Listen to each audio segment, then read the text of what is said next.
Selamat siang, salam sejahtera buat kita semua. Sebelumnya izinkan saya untuk memperkenalkan diri. Nama saya Meli Marpaung dengan NIM 0490599194 dari program studi Agribisnis bidang minat penyuluhan dan komunikasi pertanian. Di sini saya akan melaksanakan praktikum yang pertama mata kuliah programa dan evaluasi penyuluhan pertanian dengan kode mata kuliah LUHT 4429. Di sini saya melakukan praktikum yaitu melaksanakan sosialisasi atau penyuluhan kepada kelompok wanita tani atau KWT Anggrek yang ada di tempat saya tinggal atau di alamat domisili saya itu di Pangkalan Kerinci, Kabupaten Pelalawan, Provinsi Riau. Adapun kegiatan yang saya lakukan yaitu sosialisasi atau penyuluhan kepada kelompok wanita tani tentang budidaya tanaman hortikultura yaitu terdiri dari tomat, terong, dan cabai yang nantinya akan saya videokan pada saat saya melaksanakan praktikum atau sosialisasi yang saya upload di media sosial yaitu di YouTube dan nanti akan saya lampirkan linknya di laporan praktikum saya. Semoga bermanfaat dan semoga laporan dan videonya dapat menjadi pedoman untuk kita semua supaya lebih rajin lagi untuk memanfaatkan pekarangan atau halaman rumah kita untuk budidaya tanaman. Terima kasih, selamat siang buat kita semua. Selamat menyaksikan. Di sini saya akan menyampaikan sosialisasi tentang budidaya tanaman hortikultura yaitu komoditi cabai, tomat, dan terong. Di sini saya berdiri bukan berarti pengetahuan saya lebih banyak dari ibu semua, tapi mari di sini kita saling belajar, saling membagikan ilmu. Nanti pada saat kita selesai sosialisasi, kita akan mengadakan istilah tanya jawab atau penambahan ilmu kita masing-masing. Untuk budidaya tanaman hortikultura itu sama saja tahapannya, tidak jauh berbeda Bu ya. Yang pertama kita mulai dari pembibitan. Dalam pembibitan ini ada baiknya benih itu direndam selama 10 menit supaya mempercepat dia tumbuh dan berkecambahan. Setelah direndam 10 menit baru ditanam di polimer kecil. Baru kedalaman tanamnya itu adalah 0,5 cm sampai 2 cm dan persemaian itu berlangsung selama 2 sampai 3 minggu sebelum bibit dipindahkan ke polimer besar atau ke lapangan. Yang kedua, persiapan polybag. Yang pertama sekali yang kita lakukan yaitu menyiapkan polybag ukuran 40 atau 50 cm sesuai dengan polybag yang kita sediakan. Kalau bisa yang besar karena ini kan sudah terjadi pembibitan, sudah dipindahkan ke lapangan. Baru kita menyiapkan tanah gumur atau pupuk kandang 3:1. Yang ketiga baru kita melaksanakan penanaman bibit. Ada baiknya bibit yang ditanam itu jika bibitnya sudah ada tumbuh 3 atau 4 helai daun. Jangan lupa bibit disiram pagi dan sore yaitu lubang tanam untuk di lapangan itu 5 sampai 10 cm. Baru yang keempat yaitu perawatan dan pemeliharaan. Perawatan dan pemeliharaan ini ada macam-macamnya. Yang pertama yaitu penyiraman. Jangan lupa tanaman itu kita siram pagi dan sore. Pagi-pagi kira-kira jam 7 sampai jam 9 kali. Sorenya jam 4 atau sampai jam maghrib sampai jam 6. Yang kedua penyulaman. Penyulaman ini yaitu penggantian tanaman yang mati. Contohnya ada tanaman yang sudah kita tanam di lapangan itu mati, bisa kita sulam dengan bibit yang tersedia di tempat pendidikan.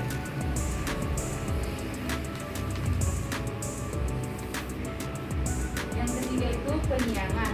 Penyiangan ini dilakukan supaya tanah itu gembur untuk membantu pertumbuhan bibit tanaman kita. Jadi penyiangan ini juga dilakukan dengan mencabuti rumput liar yang tumbuh di sekitar tanaman. Yang keempat itu pemupukan. Sebenarnya kita itu disarankan untuk menggunakan pupuk kandang agar tanaman lebih sehat. Cuman kan saat ini kita pasti banyak yang menggunakan pupuk kimia dan ada baiknya untuk tanaman hortikultura itu ibu-ibu semua kita menggunakan pupuk NPK 16 dengan cara melarutkan 10 gram NPK dalam 1 liter air. Larutan pupuk disiramkan pada tanaman sebanyak 200 ml, itu kira-kira 1 gelas aqua yang kecil per tanaman. Baru untuk pelurilan, ibu-ibu semua udah pernah dengar nggak kata pelurilan? Kan baru sekali kita kalau ya. Kalau buah ketiaknya. Iya. Saya kewilan itu bahasa Iya. Kegiatan kewilan ini merupakan pembuangan tunas air atau cabang yang tidak diperlukan karena ini kan akan mengganggu pertumbuhannya kan. Jadi ukuran tanamannya jadi kecil gitu kan Bu. Jadi tanpa pemangkasan tunas air ini pertumbuhan tanaman itu akan semakin tinggi dan mengakibatkan tanaman menjadi lambat pertumbuhannya. Kewilan bisa dilakukan ketika tanaman sudah berumur 15-20 hari setelah tanam. Kegiatan yang selanjutnya untuk perawatan itu adalah pembumbunan. Kalau pembumbunan ibu semua udah tahu nggak? Ya. Pembumbunan ini proses kegiatan yang dilakukan menggemburkan tanah, kemudian banyak ditimbun di sekitar tanaman. Ini fungsinya untuk memperkokoh tanaman dan juga penyerapan zat hara dari dalam tanah itu lebih cepat. Jadi tanaman pertumbuhannya bagus gitu Bu. Baru yang kegiatan selanjutnya itu pengajiran.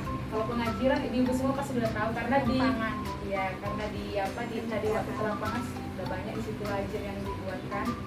Pengajiran itu penopangan tanaman agar tanaman tetap berdiri tegak dan mendapat sinar matahari yang cukup untuk pertumbuhannya.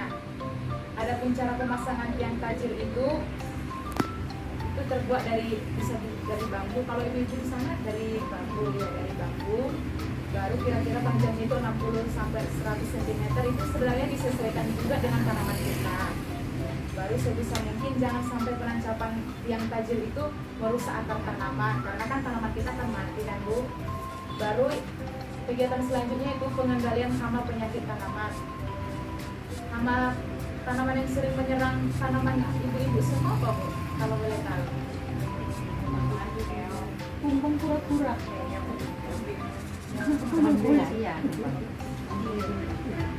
Kalau trips ibu pernah dengar atau lalak geraya gitu pukul gitu. Dengar pernah dengar ya. Saya nggak pernah dengar Bu. Nah ini kita cari sama-sama Bu. Iya. Baru untuk penanggulangannya biasanya ibu menggunakan apa Bu? Penanggulangan hama yang di tanaman. Tembakau. Bawang putih kan ya Bu ya. Untuk secara alami itu memang bisa menggunakan tembakau, daun pepaya, sirsa juga bisa. Ya, daun sirsa itu bisa mengusir hama yang ada di tanaman kita. Baru untuk pestisida kimianya kita bisa menggunakan dengan fungisida. Itu saat ini kan mereknya udah banyak itu di pasaran gitu kan. Ada Novate, ibu pakai apa kalau yang untuk apa kimia? Nggak pernah pakai. Nggak pernah pakai. Alami ya Bu ya. Alami berarti tembakau gitu Bu. Sebenarnya itu disarankan Bu. Jadi supaya tidak merusak alam juga kan. Itu bagus untuk kita. Kalau pestisida lengkuas ibu udah pernah dengar nggak? Jadi pestisida lengkuas itu bisa kita buat juga sebagai pengusir penyakit untuk hama penyakit tanaman, yaitu dengan cara lengkuas kita blender, baru kita larutkan di air, kita semprotkan merata ke tanaman Bu. Jadi itu dapat membantu kesuburan tanaman kita juga untuk mendapat produksi yang lebih tinggi. Baru yang kelima itu kita panen. Untuk tanaman cabai biasanya panen itu usianya itu 70 sampai 2 bulanan lah. Kalau di sini biasanya tanaman cabai ibu panen usia berapa Bu?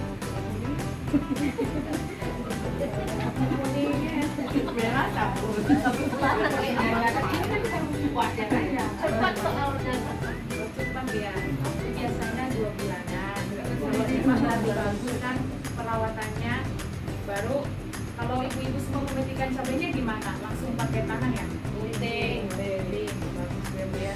Seharusnya dianjurkan gitu, cuma kan jadi lambat dia kan, karena kita mengejar untuk cepat selesai gitu kan. Iya.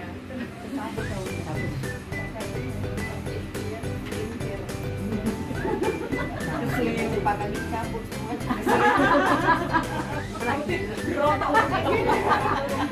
Capek nyiram lagi ya. Capek nyiram. Tidak nyiram lagi. Capek nyiram lagi.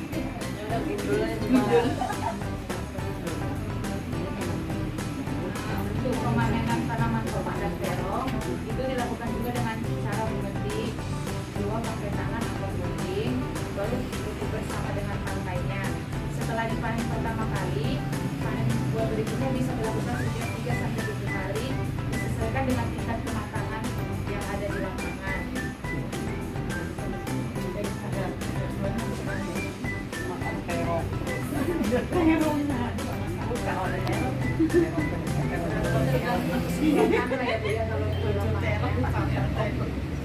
Kalau soal panen cepat. Apalagi terong, panen cepat dibanding. Besar nggak Bu terongnya Bu? Boleh datang ke mana? Udah habis. Panen semua kangkung besarnya nggak jadi pegang. Tapi tamu itu ada lagi tapi udah usah hujannya datang lagi. Jadi kalau saya boleh tahu Bu, tanaman yang seriban itu dibagikan sama anggota atau dijual? Kadang dibagi biasanya ke anggota loh di pasar baru dia. Istilahnya memang betul ya Bu, kedua L ini memang membantu perekonomian lah ya Bu ya. Sekarang anggotanya nggak mau lagi terong. Bosan, terongan. Kan nggak semua yang tanaman yang bisa ditanam. Karena ada isi rendah. Kami mau yang praktis aja loh Kak.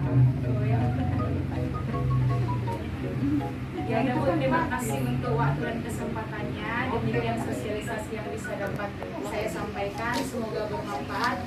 Jika ada kesalahan dalam pengucapan, berkata mohon dimaafkan. Di sini saya belajar juga dari ibu-ibu semua. Semoga kita sama-sama bisa menjalankan tentang pengelolaan atau penganeka-ragaman pangan, bisa menanam tanaman yang bisa membantu perekonomian kita di lingkungan kita. Sesempit apapun lahan kita, mari kita membudidayakan tanaman yang bisa membantu kita. Terima kasih ibu semua. Selamat sore dulu. Cukup demikian sosialisasi atau penyuluhan yang saya lakukan terhadap kelompok wanita tani anggrek. Semoga bermanfaat bagi kita semua.